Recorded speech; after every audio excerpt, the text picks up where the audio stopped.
नमस्कार विद्यार्थी मित्रांनो, आज आपण नोट्स किती उत्तम प्रकारे आपल्याला काढता येतील, त्याचा उपयोग कसा करायचा, खूप जास्त असलेला जो सिलेबस आहे तो कमी कसा करायचा आणि पाश्चिमात्य जे समाजशास्त्रज्ञ आहे त्यांचं समाजशास्त्र समाजकार्य या विषयांसाठी काय काय योगदान आहेत, कुठले सिद्धांत त्यांनी दिलेले आहेत आणि त्यांचा प्रमुख अभ्यास विषय काय होता, ज्यावर तुम्हाला परीक्षेमध्ये हमखास प्रश्न विचारले जातात. करेक्ट आहे. त्यामुळे ह्या घटकाला आपण निग्लेक्ट करू शकत नाही. मी आता जे तुमचा 11वी स्टेट बोर्ड आहे त्यातून हा बराचसा म्हणजे हा भाग घेतो आहे. आपल्या जे ठरल्याप्रमाणे आपलं ते चालू आहे. यातला ॲडिशनल कंटेंट आणखी तुम्हाला जसे जसे आपले व्हिडिओज पुढे जातील यावरची आणखी माहिती तुम्हाला ही मिळत राहील. करेक्ट आहे. तर नोट्स बनवताना आणि त्याचा अभ्यास करताना जास्त असलेला कंटेंट कमी करण्यासाठी तो तुम्हाला टेबल फॉर्मॅटमध्ये आणायचा आहे मित्रांनो. कुठल्या फॉर्मॅटमध्ये आणायचा आहे? टेबल. जसं बघा आता हा एक पूर्ण चॅप्टर दिलेला होता, हा एक पूर्ण चॅप्टर दिलेला होता. ह्या चॅप्टरला मी फक्त एका पेजमध्ये घेऊन आलो. म्हणजे काय, एक चॅप्टर हा तुमचा एक पेज होऊ शकतो. तर असे तुम्ही किती चॅप्टर्स वाचलेत, तुम्ही 200 चॅप्टर वाचले तर तुमच्या 200 पानं भरणार आहेत आणि हे 200 पानं तुम्हाला नंतर रिवाईज करण्यासाठी खूप उपयोगात पडणार आहेत. आणि मेन अडचण आपली तीच असते की आपण पुस्तकं तर वाचून जातो, रिव्हिजन मात्र करत नाहीत. आणि जर रिव्हिजन करत नसतो मित्रांनो तर त्या वाचनाला काहीही फायदा नाही आहे. एवढं तुम्ही लक्षात ठेवा. तर पाश्चिमात्य जे समाजशास्त्रज्ञ आहे, आपण कालच्या लेक्चरपर्यंत बघितलं की आधुनिकतेची सुरुवात, त्यानंतर समाजशास्त्राची सुरुवात ही युरोपमध्येच का बघायला मिळते, त्यावेळेसची तिथली परिस्थिती काय होती, तिथे काय महत्त्वाचे घटक घडले, काय बदल झाले समाजामध्ये, हे आपण सगळं बघितलं. आणि हे बदलांना अनुसरूनच हे बदल काही डायरेक्ट झाले नाही, तर त्या ठिकाणी काही समाजशास्त्रज्ञांचं योगदान पण त्या ठिकाणी म्हणावं लागेल आणि तेच योगदान आपल्याला बघायचं आहे. करेक्ट आहे. तर आपल्या याच्यामध्ये सर्वात प्रथम आपल्या आहेत समाजशास्त्राचे जनक ज्यांना म्हटलं जातं ते ऑगस्ट कॉम्ट. बरोबर आहे. तर ऑगस्ट कॉम्ट यांचा जन्म कुठे झाला आहे? फ्रान्समधल्या मॉन्टेपेलियर शहरामध्ये. कुठे झालेला आहे मित्रांनो? फ्रान्समधल्या मॉन्टेपेलियर शहरामध्ये. कधी कधी काय होतं, या टॉपिकवर पण प्रश्न विचारून टाकतात. जर त्यांना खूपच अवघड करायचा असेल प्रश्न तर मॉन्टेपेलियर डायरेक्ट विचारतील तुम्हाला, आणि थोडंसं सोपं ठेवायचं असेल तर फ्रान्स, जर्मनी वगैरे ऑप्शन दिले जातील. राईट. त्यामुळे ही पहिली फॅक्ट आहे, पहिला ऑब्जेक्टिव्ह आपला तयार झाला. काय की ऑगस्ट कॉम्ट यांचा जन्म कुठे झाला आहे? फ्रान्स या शहरामध्ये. राईट. मग आता ऑगस्ट कॉम्ट यांनी तर अनेक गोष्टींवर भाष्य केलं. करेक्ट आहे. मग ऑगस्ट कॉम्ट यांनी ज्या गोष्टींवर अभ्यास केला तो अभ्यास विषय त्यांचे कोणते कोणते होते, महत्त्वाचे विषय कोणते कोणते होते? ऑगस्ट कॉम्ट यांना याच्यासाठी समाजशास्त्राचा जनक म्हटलं जातं. वयाच्या 14व्या वर्षी, किती मित्रांनो? वयाच्या 14व्या वर्षी त्यांनी समाज पुनर्रचना झाली पाहिजे याच्यावर त्यांनी भाकीत केलं, याची मागणी त्यांनी केली. करेक्ट आहे. की समाजाची पुनर्रचना झाली पाहिजे कुठल्याही परिस्थितीमध्ये, हे त्यांनी आवर्जून सांगितलं. त्यानंतर त्यांनी 3 अवस्थांचा नियम दिलेला आहे. बरोबर आहे. म्हणजे कुठलाही समाज हा 3 अवस्थांमधून जात असतो. करेक्ट आहे. कुठला? धार्मिक अवस्था, आध्यात्मिक अवस्था आणि प्रत्यक्षवादी अवस्था. बरोबर आहे. धार्मिक अवस्थेमध्ये बेसिकली काय होतं की माणूस खूपच अज्ञानी असतो. सगळं देव धर्म याच्यावर प्रचंड आघात श्रद्धा असते आणि ते म्हणतील तशीच पूर्व दिशा असते. हे आपण धार्मिक अवस्थेमध्ये बघितलेलं आहे. त्याच्यानंतर आध्यात्मिक अवस्थेमध्ये माणूस थोडाफार विचार करायला लागतो. मनशांती, सुख या गोष्टींसाठी तो अध्यात्माकडे वळतो. मग ही आध्यात्मिक अवस्थेमधून एक समाज जात असतो. त्या ठिकाणी अनेक विचारवंत पण होतात, अनेक संत तयार होतात असंही आपल्याला म्हणता येईल. आणि तिसरी जी अवस्था आहे ही समाजाची प्रगत अवस्था आपण म्हणू शकतो, ज्याला काय म्हटलं आहे आपण? प्रत्यक्षवादी अवस्था. म्हणजे ज्या समाजाचा विज्ञान या विषयावरच भर असतो. म्हणजे एखादी गोष्ट तुम्हाला सांगायची असेल तर ती तुम्हाला पटवून द्यावी लागेल. पटवून कशी द्यावी लागेल? फक्त बोलून होईल का मित्रांनो? तर नाही. तर पटवून कशी द्यायला लागणार आहे? पटवून देण्यासाठी तुम्हाला ती सिद्ध करावी लागेल. आणि सिद्ध कशाच्या साहाय्याने करू शकतात आजच्या काळामध्ये तुम्ही? विज्ञानाच्या साहाय्याने. कशाने करू शकतात? विज्ञानाच्या साहाय्याने. म्हणून अनेक समाजशास्त्रज्ञांनी समाजशास्त्र हे विज्ञान आहे हे सिद्ध करण्याचा प्रयत्न केलेला आहे विज्ञानाच्याच मदतीने. आणि विज्ञानाच्या मदतीने जर सिद्ध करायचं असेल तर तुम्हाला काय लागणार आहेत? फॅक्ट्स. काय लागणार आहेत? फॅक्ट्स म्हणजे तथ्य. तथ्य असतील तरच तुम्ही वैज्ञानिक पद्धतीने त्याला सिद्ध करू शकतात. करेक्ट आहे. सो 3 अवस्थांचा नियम लक्षात आला. त्यानंतर स्थितिशीलता आणि गतिशीलता.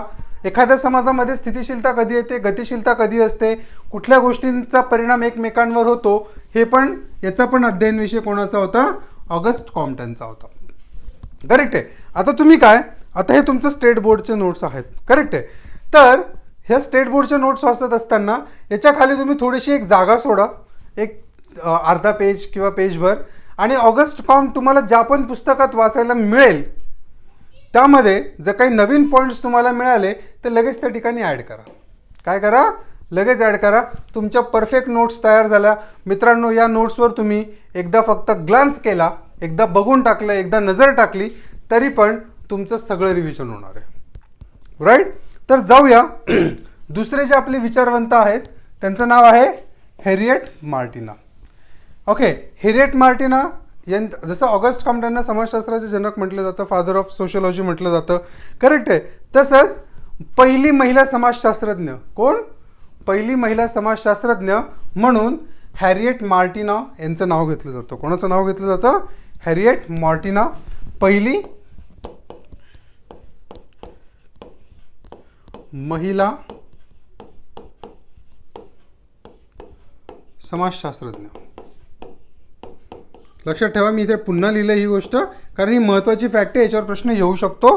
पहिली महिला समाजशास्त्रज्ञ म्हणून कोणाचं नाव घेतलं जातं? Harriet Martina. हॅरिएट मार्टिना यांचा जन्म झाला आहे ब्रिटन, इंग्लंडमध्ये म्हणू शकता तुम्ही. तर ब्रिटनमध्ये जन्म झाल्यानंतर त्यांचा जो अभ्यास विषय होता, त्यांनी कुठल्या विषयावर फोकस केला मित्रांनो? त्यांचा जो अभ्यास विषय होता तो राजकीय, धार्मिक व सामाजिक संस्थांचा अभ्यास. राजकीय संस्था कुठल्या आहेत? पक्ष, पक्षादेश, पक्ष कार्यालय. राईट. त्यानंतर सामाजिक संस्था कोणत्या आहेत? NGOज वगैरे आपण म्हणू शकतो. नंतर धार्मिक संस्था कोणत्या आहेत? हे जे तुमचे प्रत्येक मंदिर वगैरे, मस्जिद, चर्च यांचे जे ट्रस्ट आहेत, ह्या सगळ्या काय तुमच्या धार्मिक संस्था आहे. तर मग एखाद्या समाजाचा जर अभ्यास करायचा असेल तर त्याचे जे पिलर आहेत, ज्याच्यावर तो समाज उभा आहे, तो म्हणजे काय? राजकीय संस्था, धार्मिक संस्था, सामाजिक संस्था. या संस्थांचा जर प्रॉपर अभ्यास आपण केला तर आपल्याला समाज समजणं सोपं जातं. काय जातं? समाज समजणं सोपं जातं. असं प्रतिपादन कोणी केलंय? ते केलंय हॅरिएट मार्टिना यांनी. कोणी केलेलं आहे? हॅरिएट मार्टिना यांनी. त्यानंतर त्यांचे आणखी अभ्यास विषय आहेत. मी इथे फक्त पॉईंट्स का दिलेत मित्रांनो, तुम्हाला लक्षात आलं पाहिजे. जर तुम्हाला प्रश्न विचारला की स्त्रियांचा अभ्यास, विवाह, वंश, नंतर मुले, या समाजशास्त्रीय संकल्पनांवर विशेष अभ्यास करणारे शास्त्रज्ञ कोण, समाजशास्त्रज्ञ कोण आहेत, असं सरळ सरळ प्रश्न येऊ शकतो. मग तुम्हाला हे नाव माहीत असले पाहिजेत. हॅरिएट मार्टिना हे नाव तुम्ही जास्त काही ऐकलेलं नसणार आहे, त्यामुळे तुम्ही कॉम्प्ट, मार्क्स, वेबर याच्यामध्येच तुम्ही काय होणार? कन्फ्यूज होणार. त्यापेक्षा ही फॅक्ट्स तुमच्याकडे असलेली गरजेचं आहे. राईट. त्यांचा अभ्यास विषय काय काय? आणखी स्त्रियांचा अभ्यास त्यांनी केला, विवाह संस्था जी आहे त्याचा अभ्यास केला, मुलांचे जे बिहेवियर आहे त्याचा अभ्यास केला, धार्मिक व्यवहार, वंश याच्या अभ्यासावर त्यांचा काय होता मित्रांनो? विशेष भर होता. काय होता? विशेष भर होता. त्यानंतर इथे एक पॉईंट, इथे एक कॉलम मी केलेला आहे, यात पण तुम्ही पॉईंट्स ॲड करू शकता. साहित्य संपदा म्हणजे काय की यांच्या काळामध्ये त्यांनी कोणती कोणती पुस्तकं लिहिली. जसं ऑगस्ट कॉम्प्टननी कुठलं लिहिलेलं होतं? कोर्स दी पॉझिटिव्ह फिलॉसॉफी. करेक्ट आहे. हे पुस्तक त्यांनी लिहिलं. नंतर याच पुस्तकाचं इंग्लिशमध्ये भाषांतर करून देणारे कोणी असतील तर त्या म्हणजे कोण? Harriet Martina.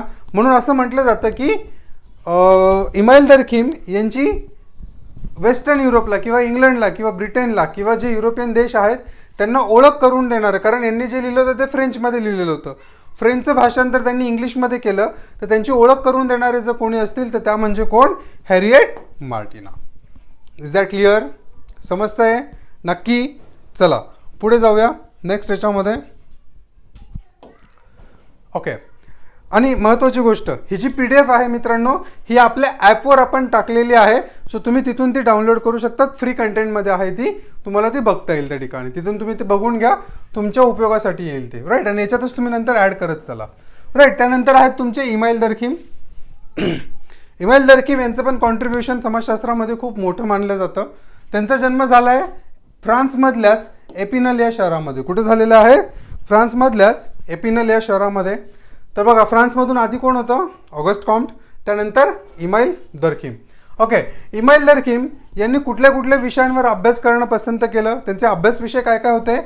तर सामाजिक तथ्य, सोशल फॅक्ट्स, त्यानंतर सामाजिक ऐक्य, सोशल सॉलिडॅरिटी, सामूहिक प्रतिनिधित्व, कॉमन रिप्रेझेंटेशन, सामाजिक मूल्ये, सोशल व्हॅल्यूज, नैतिकता, मोरॅलिटी, ज्ञानाचे समाजशास्त्र, नॉलेज सोशोलॉजी, गुन्हा, क्राईम, शिक्षा, एज्युकेशन, या सगळ्या मुद्द्यांवर कोणी अभ्यास केलेला आहे? इमाईल दर्खिम यांनी केलेला आहे. म्हणजे उदाहरणार्थ मी एक उदाहरण देतो, गुन्हा आणि शिक्षा. करेक्ट आहे. एखादा व्यक्ती गुन्हा का करतो, त्याच्या मागचं त्याचं शास्त्र काय आहे ते समजून घेणं गरजेचं आहे. त्यानंतर दुसरा विषय या ठिकाणी येतो, ज्या व्यक्तीला शिक्षा होते, एखाद्या गुन्ह्यासाठी त्या व्यक्तीला शिक्षा होते, तर त्या शिक्षा देण्यामागे कुठलं समाजशास्त्र आहे? शिक्षा म्हणजे ही त्याला पनिशमेंट असते का? हो, असते. पनिशमेंट कशासाठी असते? तो समाजापासून पूर्णपणे लांब गेलेला असतो. तुम्ही बघा, काही कैद्यांना अंधार कोठडीत ठेवलेलं असतं, त्यांना जेलमध्ये एकटं ठेवलेलं असतं. म्हणजे काय की हा समाजामधला असा घटक आहे की जो समाजामध्ये राहण्यासाठी काय आहे? उपयोगाचा नाही आहे. मग जर तो उपयोगाचा नसेल तर त्याला काही काळ समाजाच्या बाहेर ठेवा. त्यानंतर त्याला ती जाणीव होईल आतून की समाज किती महत्त्वाचा आहे, आणि जेव्हा तो बाहेर येईल तेव्हा तो समाज विघातक कुठलंही कृत्य करणार नाही, असं आपण म्हणू शकतो. येतंय लक्षात?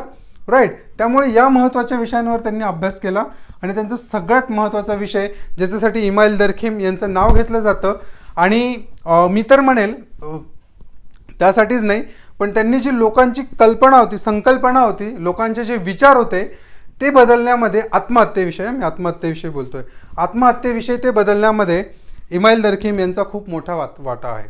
मित्रांनो, आत्महत्या आज पण खूप लोकांच्या आयुष्यामध्ये, ज्यांच्या कोणाचे नातेवाईक असतील, मित्र असतील, मैत्रिणी असतील, ज्यांच्या घरात घडले असतील, त्यांना माहिती आहे त्या समाजावर किती दुःख, त्या परिवारावर किती दुःख कोसळतं, कुठल्या परिस्थितीमध्ये त्यांचे आई वडील असतात. एखादा शेतकरी जेव्हा आत्महत्या करतो तेव्हा त्या कुटुंबाचं पाठीमागे काय होतं, एखादा विद्यार्थी एखाद्या गोष्टीला कंटाळून ज्यावेळेस आत्महत्या करतो त्यावेळेस त्याच्या पाठीमागे त्याच्या आईवडिलांचं काय होतं, एखादा एकुलता एक मुलगा, एकुलती एक मुलगी एखाद्या कारणाने, प्रेमभंग, हे ते या कुठल्याही कारणाने जर आत्महत्या करत असेल तर त्याच्यामागे त्याच्या परिवाराचं काय होतं. मित्रांनो, हा विचार न केलेलाच बरा. कारण काय होतं, हे विचार इतके खोल आहेत, इतके गहन आहेत, यातून फक्त तुम्हाला त्रास होऊ शकतो. तर माझी विनंती आहे माझ्या सगळ्या विद्यार्थी मित्रांनो, तुम्ही तर करणार नाहीच, पण तुमच्या अवतीभोवतीचा एखादा व्यक्ती असा असेल की ज्याला तुमच्याशी बोलण्याची गरज आहे, ज्याच्याशी फक्त बोलून तुम्ही त्याचं दुःख हलकं करू शकतात, आणि दुःख हलकं केल्यानंतर त्याला जर चांगलं वाटत असेल आणि तो आत्महत्येपासून परावृत्त होत असेल, तर मित्रांनो, आयुष्यामध्ये येताना कमीत कमी 2 लोकांना तरी अशा प्रकारची मदत करा, जेणेकरून तुम्हाला त्याचा पुढे फायदा होईल. फायदा म्हणजे काय, त्याच्यात काय तुम्हाला पैसे भेटणार नाही किंवा काही नाही, पण एक गोष्ट असते ना, सगळ्या गोष्टी पैशासाठी नसतात करायच्या, काही आत्मिक समाधानासाठी सुद्धा करायच्या असतात. राईट. तर आत्महत्येचा सिद्धांत हा कोणी दिलाय? इमाईल दर्खिम यांनी दिलेला आहे. तर या सिद्धांत देण्यामागे 2 गोष्टी कारणीभूत होत्या इमाईल दर्खिम यांच्यासाठी. त्यातली महत्त्वाची गोष्ट होती की इमाईल दर्खिम यांचा एक मित्र होता. राईट. आता हा जो मित्र होता हा त्यांचा खूप जवळचा क्लोज फ्रेंड होता. रोज त्यांच्या भेटीगाठी व्हायच्या, सगळं व्हायच्या, आणि ज्या दिवशी इमाईल दर्खिम यांच्या मित्राने आत्महत्या केली त्याच्या आदल्या दिवशी तो इमाईल दर्खिम यांना भेटला होता. करेक्ट आहे. त्याच्या आदल्या दिवशी इमाईल दर्खिम यांना भेटला होता, कारण त्या काळामध्ये आत्महत्या हा एक मानसिक आजार म्हणून बघितलं जायचं. काय बघितलं जायचं? मानसिक आजार म्हणून बघितलं जायचं, सायकोलॉजिकल प्रॉब्लेम म्हणून बघितलं जायचं. म्हणजे ज्यांचं डोकं ठिकाणावर नाही, सोप्या भाषेत सांगायचं, ज्यांचं डोकं ठिकाणावर नाही असे लोक काय करतात? आत्महत्या करतात, असा समज त्या काळामध्ये होता. आणि त्या समजाला खोडून काढण्याचं काम जर कोणी केलं असेल तर ते म्हणजे कोण? इमाईल दर्खिम यांनी आत्महत्येचे वेगवेगळे प्रकार सांगितलेत. मित्रांनो, आपण येणाऱ्या काळात ते बघणार आहोत.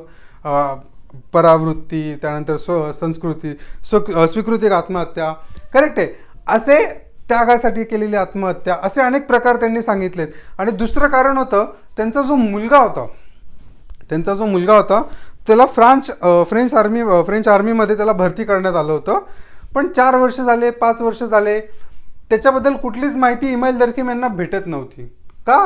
तर तो मुलगा कुठे शहीद झाला असेल किंवा काय झालं असेल, तर त्यांनी त्या गोष्टीला पण एक आत्महत्येचं नाव दिलेलं होतं की ही एक प्रकारची आत्महत्या आहे असं म्हणून. राईट. सो हे दोन प्रसंग होते इमाईल दर्खिम यांच्या कार्य म्हणजे जीवनातले, की ज्याचा त्यांच्यावर खूप मोठा प्रभाव पडला आणि त्यासाठी त्यांनी ला सुसाईड हे अतिशय महत्त्वाचं पुस्तक त्यांनी लिहून टाकलं आणि त्यांनी सिद्ध केलं वैज्ञानिक पद्धतीने की आत्महत्या हा मानसिक आजार नसून तर तो सामाजिक समस्यांशी काय आहे, संबंधित आहे. मित्रांनो बघा, प्रत्येक रिजनमध्ये होणाऱ्या आत्महत्या ह्या वेगवेगळ्या असू शकतात.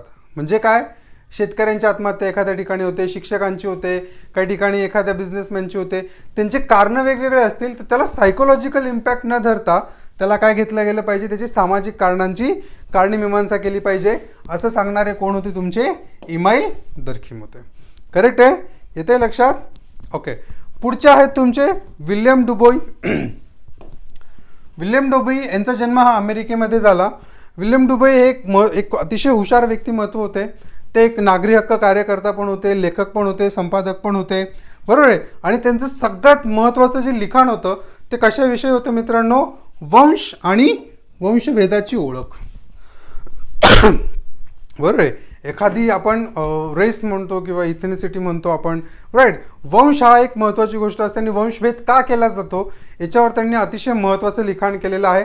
ते काय केलेलं आहे आपण ज्यावेळेस आणखी यांना डिटेलमध्ये बघू त्यावेळेस डिस्कस करू. मी आज तुम्हाला फक्त काय की हे जे पॉईंट्स आहेत याच्या नोट्स कशा बनवायच्या, शॉर्टमध्ये कसं ठेवायचं आणि याला रिवाईज कसं करायचं यासाठी मी हे तुम्हाला बनवलं आहे, राईट. त्यानंतर सांस्कृतिक राष्ट्रवादाचा त्यांनी काय केला, पुरस्कार केला. आज भारतात पण सांस्कृतिक राष्ट्रवादावरच आपण चर्चा करतोय.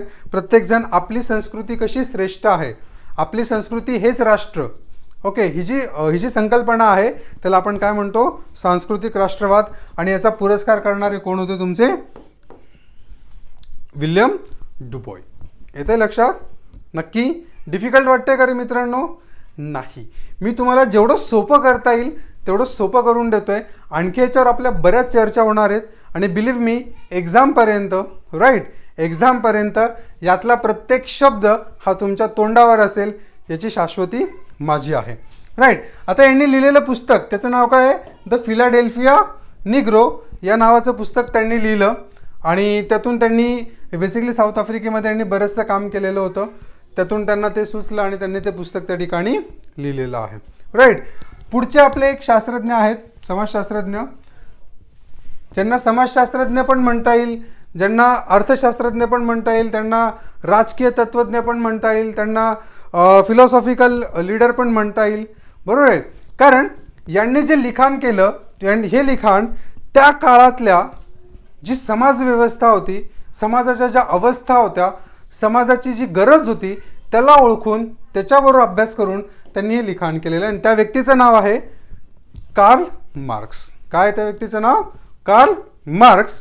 कार्ल मार्क्स यांचा जन्म जर्मनीतल्या ट्रियर या शहरामध्ये झाला. कुठे झाला, जर्मनीतल्या ट्रियर या शहरामध्ये. बघा, कार्ल मार्क्स यांची जर पार्श्वभूमी आपण जर बघितली तर तेवढी ते सक्सेसफुल लाईफमध्ये ते नव्हते, राईट.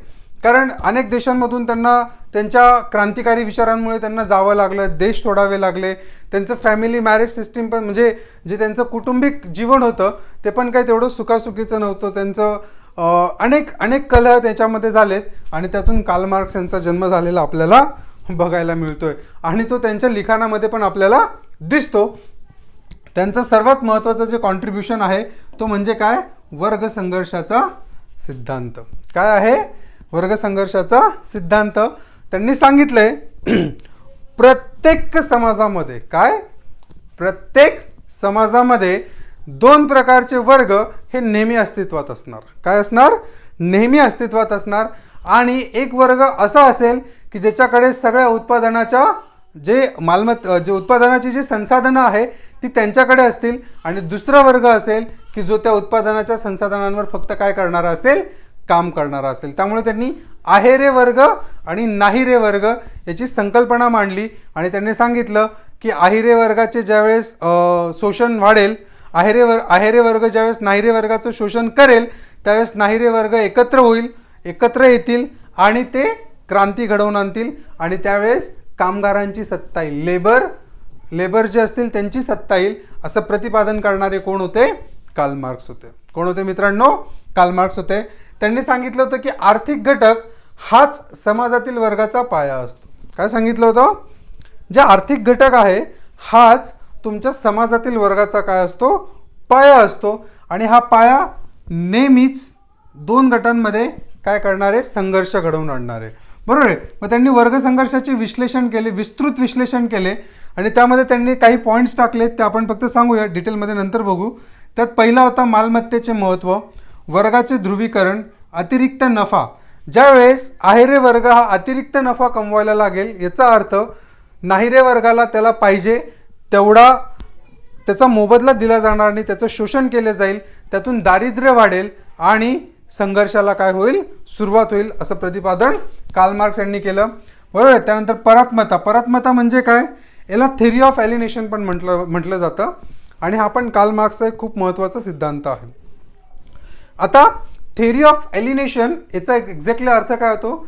एखादा समजा, एक उदाहरण देतो तुम्हाला लक्षात येईल. एखादा कामगार आहे, तो कंपनीत काम करतोय. समजा टू व्हीलर बनवणारी कंपनी आहे, तो कंपनीत काम करतोय. आता त्या टू व्हीलरचं डिझाईन, त्याचे नट बोल्ट, त्याचं मॅन्युफॅक्चरिंग हे करणारा कोण असतो? कामगार असतो. पण ती विकली कोणाच्या नावावर जाते? ज्या माणसाने त्याच्यामध्ये पैसा टाकलेला आहे. काय केलेला आहे? पैसा टाकलेला आहे. त्याला आपण कॅपिटलिस्ट इकॉनॉमी असं म्हणतो. तर ज्याने पैसा टाकलेला आहे तो व्यक्ती सगळं श्रेय घेऊन जातो आणि जो बनवणारा व्यक्ती आहे त्याला माहीत असतं की ही वस्तू जरी मी बनवली आहे पण हिची मालकी माझ्याकडे नाही आहे. त्याला आपण काय म्हणतो? परात्मतेचा सिद्धांत किंवा अलगता असा पण शब्द आहे. नंतर वर्गाचे ऐक्य होईल, क्रांती घडेल, कामगारांची हुकुमशाही होईल आणि साम्यवादी समाजाचा उदय होईल, अशी आशा कार्ल मार्क्स यांना आहे. येतंय लक्षात मित्रांनो? Hope so. बरं, त्यांनी लिहिलेले महत्त्वाचे दोन ग्रंथ आहेत. तो म्हणजे काय? दास कॅपिटल आणि कम्युनिस्ट मॅनिफेस्टो. काय आहे? दास कॅपिटल आणि कम्युनिस्ट मॅनिफेस्टो. हे नावं लक्षात ठेवा, हे खूप महत्त्वाची नावं आहेत. करेक्ट आहे? सो तुम्हाला जर काही अडचण असेल, एखादी कॉन्सेप्ट यातली समजली नसेल, तर तुम्ही आम्हाला टेक्स्ट करू शकतात, व्हॉट्सअप करू शकतात, ॲपच्या चॅटबॉक्समध्ये पण तुम्ही चॅट करू शकतात. बॅचमध्ये तुम्हाला ते प्रोव्हिजन दिलेलं आहे. तुमच्या प्रत्येक प्रश्नाचं उत्तर हे माझ्याकडे असणार आहे. ओके. आता ही जी नोट्स आहे, ही नोट्स मी तुम्हाला PDF उपलब्ध करून दिलेली आहे. कशामध्ये? ॲपमध्ये. तर ज्या विद्यार्थ्यांनी डाउनलोड केलं नसेल त्यांनी तिथे डाउनलोड करा आणि ही नोट्स तुम्हाला त्या ठिकाणी भेटून जाईल. धन्यवाद मित्रांनो.